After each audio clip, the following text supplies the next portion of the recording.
Hey, salut tout le monde! Alors aujourd'hui, j'ai reçu encore des petits jeux, pas forcément des nouveautés, mais des petits jeux qui me faisaient envie depuis un petit moment.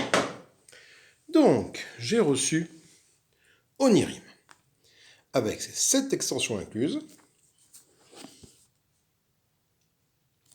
Vous êtes prisonnier dans un labyrinthe irréel. Le seul moyen de s'en échapper est de franchir les portes fermées et on doit trouver les clés. Donc, c'est de 1 à 2 joueurs pour des parties d'environ 15 minutes, 10 ans et plus, avec ces 7 extensions incluses, pardon. Alors pourquoi Onirim? Parce que ça fait un moment que je le relue, celui-là. Ça fait un moment qui me fait envie, parce que j'aime bien les graphismes. Les parties sont courtes, 15 minutes. Donc c'est carrément un jeu qui va bien le soir, à jouer tranquillement pépère, voilà. Donc, non franchement, un bon petit jeu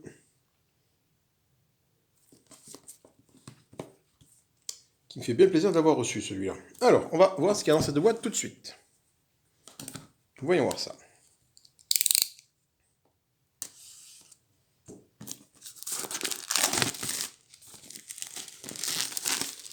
Alors, Onirim. Déjà, j'aime beaucoup la façon dont c'est présenté dans la boîte. Voilà, on retrouve la petite ombre qui est ici. Donc on déplie. Nous avons le livre de règles, le livre des extensions. Tout se sort d'un coup d'un seul, voilà. Donc ça, c'est le livre des extensions. Les grimoires des pas perdus. Les tours. Les songes heureux et funestes prémonitoires. Carrefour et impasse. Les portes de l'univers. Et voici, on a fait le tour. Donc 1, 2, des glyphes, 3, 1, 2, pardon, des glyphes, j'ai pas tourné la page des glyphes. 1, 2, 3, lettres après, 3, 4, 5, 6 et 7. Donc là, on a les 7 extensions présentées dans ce livret de règles. C'est vachement bien fait. La boîte est super bien faite. Ça, c'est le livret de règles. Pas bien long, il fait 11 pages. C'est vraiment sympa comme présentation de boîte. Principe du jeu, décrite là avec les cartes cauchemar, les cartes de porte, les cartes de clé, etc. Les lieux. Les règles pour un joueur.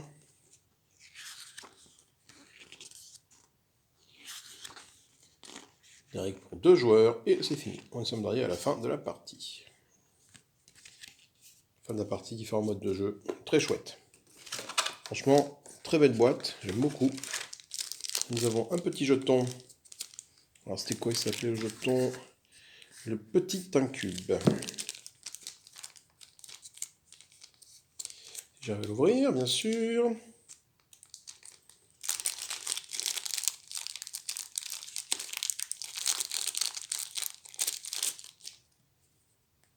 Chouette.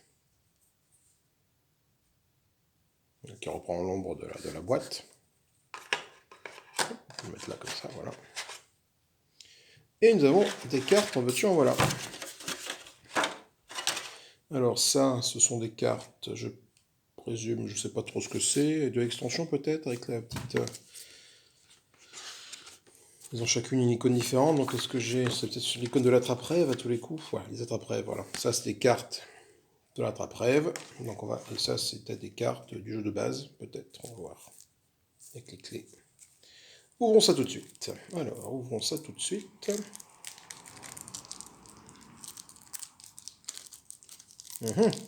Voilà.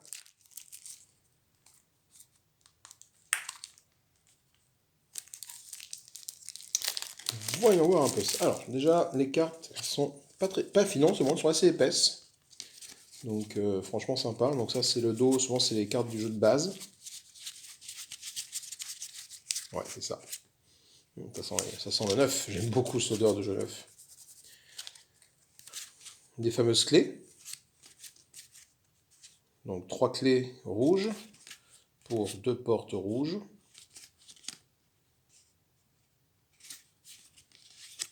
Ensuite, là, nous avons des cartes vertes de nuit, des cartes vertes de jour, des portes, des clés. Elles sont à l'envers. Attendez, je vais mettre dans le bon sens. C'est à l'envers? Ouais, c'est à l'envers aussi depuis le début. Ah oui, c'est à l'envers. C'est mieux comme ça. Donc les clés rouges. Franchement, les cartes sont très très classe. Voilà, c'est un des gros atouts de ce jeu, c'est franchement le design. Enfin, moi, je suis fan, quoi. Voilà. Le monde vert de nuit, le monde vert de jour.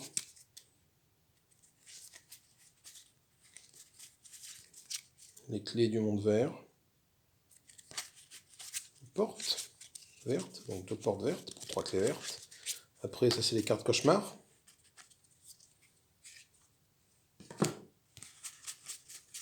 Non, c'est un peu c'est les mêmes. Ouais, ils auraient pu faire, oh, je sais pas, les différentes cartes cauchemar, mais c'est les mêmes.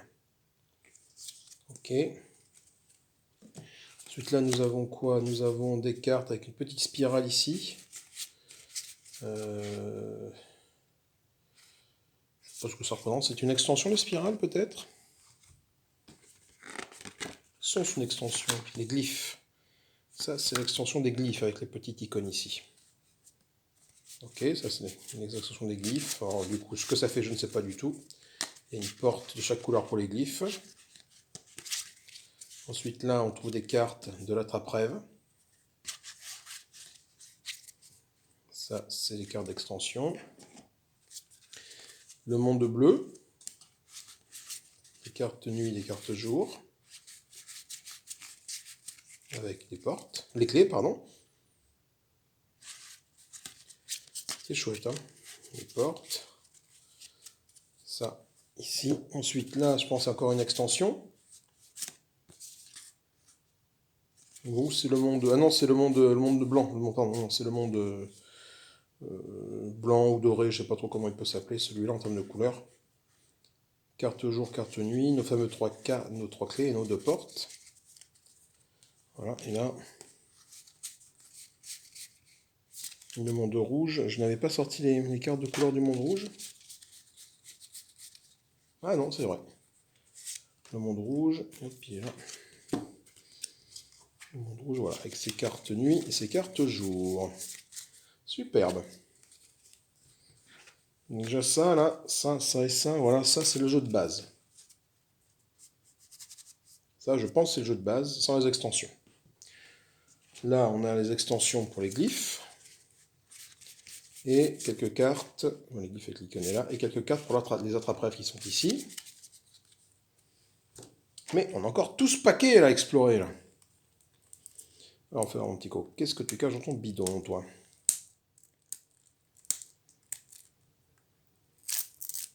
Hop là.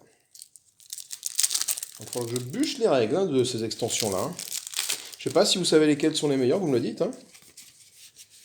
Voilà, ça c'est une aide de jeu. Donc ça, c'est des attrape-rêves. On va voir ce qu'il y a dedans.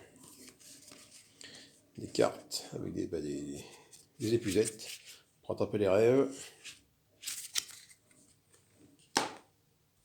Encore de l'attrape-rêve, j'ai pas tout pris. Hop là, fais voir. 4 cartes comme ça, 2 cartes comme ça et 2 cartes comme ça attrape-rêve, d'accord. Après, nous avons des clés pour cette extension-là. Clés, jour, nuit, pardon. Jour, des cul-de-sac, sûrement de labyrinthe. Cette extension-là, voilà, on va voir comment elle s'appelle, cette extension avec le petit bonhomme qui fait oh. L'extension, c'est là. Alors, c'est pas le diamant n'est pas perdu, c'est pas les glyphes, on l'a vu, c'est pas la trappe, on l'a vu, c'est pas les tours, c'est le carrefour et les impasses. Bah oui, parce qu'il y a des impasses sur nos cartes ici. Voilà, ça représente des carrefours dans le labyrinthe de nos rêves et des impasses dans le labyrinthe de nos rêves. Ensuite, nous avons ça, ça représente les tours. Donc les tours, jour-nuit avec une valeur en bas, 3, 4, 5, 3... Donc il y a 3 cartes pour le monde blanc, 3 cartes pour le monde bleu, 3 cartes pour le monde vert et 3 cartes pour le monde rouge. Ok, ça c'est les tours. Donc il va falloir bien que je potasse un peu les notices pour voir ce que font ces différentes cartes. Là, avec le petit, c'est un petit nuage, avec la petite horloge, c'est l'extension qui s'appelle les songes heureux et les funestes prémonitoires.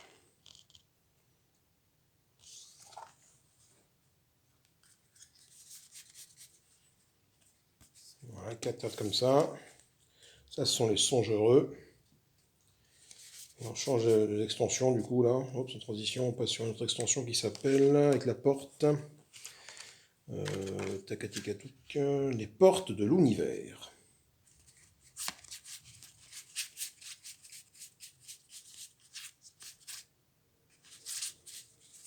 Voilà, c'est chouette. Hein. Franchement, j'aime beaucoup.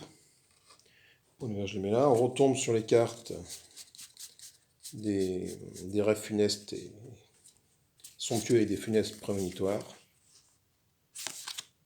Voilà, c'est des cartes avec des dos comme ça.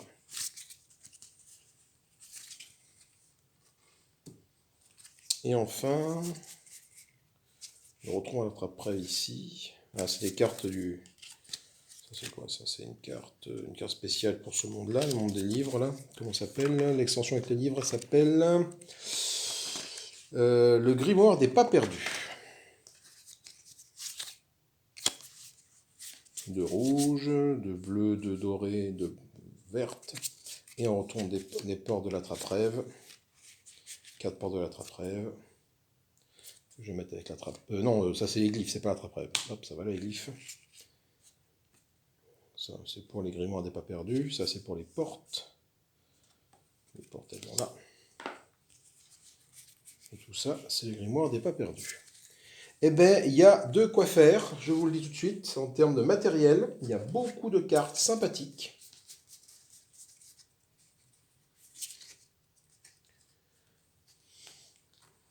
Quelles que soient les extensions, il y a beaucoup de cartes. En plus du jeu de base. Hein.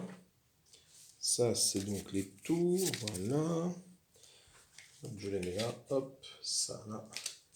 Ça va là. Ça va là. Allez, je fais des tas. Voilà.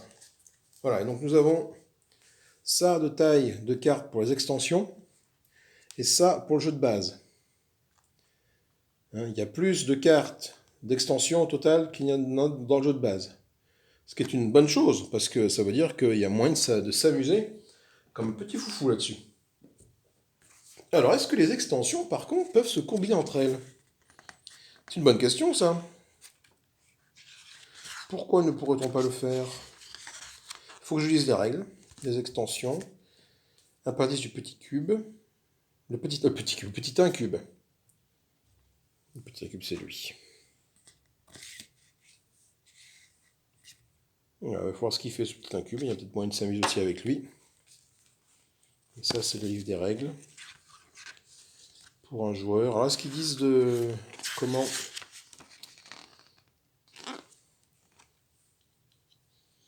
mettre les extensions en place? Est-ce qu'on peut mettre toutes les extensions? 1, 2, 3? Est-ce qu'on peut toutes les mettre? Est-ce que les règles sont identiques à celles du jeu de base? C'est une carte lieu, patati patata, ça s'applique aux cartes lieu, ça s'applique aux cartes Carrefour.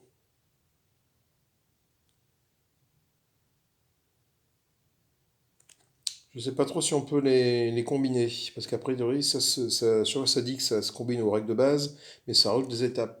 J'ai peur que si on met tout, par exemple, ça devienne vite injouable. Ouais, le déroulement du jeu, les points sont identiques, par exemple pour les attrape-rêves, à cette jeu de base, à l'exception des points suivants. Donc ça te liste une liste de choses à faire en plus ou en moins. Donc j'ai peur que si tu mets trop d'extensions, enfin si tu combines des extensions, que tu t'y perdes. Je ne sais pas si c'est possible, mais j'ai peur qu'après, savoir de quelle carte, enfin quelle action est possible ou pas. Voilà. Bon déjà, il va falloir que j'épure le jeu en mode solo. Enfin en mode normal, sans extension. Hein, déjà, ça, une fois que ce sera fait, ce sera déjà une bonne chose. Parce qu'il y a de quoi faire. Hein. Les parties durent un quart d'heure, c'est cool, ça va pas aller bien loin. Ça peut aller très vite. Toi, tu vas là-dedans. Toi, est-ce que je peux te remettre avec ton petit cloche? Le jeu de base, je vais le mettre là. Est-ce que les cartes peuvent être slivées? Je pense que oui. Par contre, il n'y a pas beaucoup de marge dans la boîte pour sliver les cartes. Donc, je ne sais pas trop si je vais me lancer dans le slivage de cartes pour ce jeu-là. Parce qu'il y a beaucoup de cartes. Et déjà, c'est une émitra du truc, quoi. Alors, voyons voir comment c'était rangé cette histoire. On avait ça là, on avait les extensions dedans comme ceci. Et nous avions le petit monstre qui nous regardait avec ses yeux comme ça et qui fermait la boîte. Et ça, je trouve cette présentation excessivement classe. Tac. Tac. Voilà. Bah, écoutez, c'était mon petit déboîtage rapide d'Onirim. J'ai hâte d'y jouer. Vraiment, parce que voilà, ça me botte, quoi. L'univers graphique est vraiment, vraiment terrible. Les parties sont courtes. Et moyen d'en enchaîner plusieurs. Une fois que tu as les extensions en tête, bah, de les combiner, enfin, de faire une partie normale, après une extension, puis après une autre. 15 minutes par partie, voilà, c'est cool, quoi. Prend pas trop de place, une petite boîte.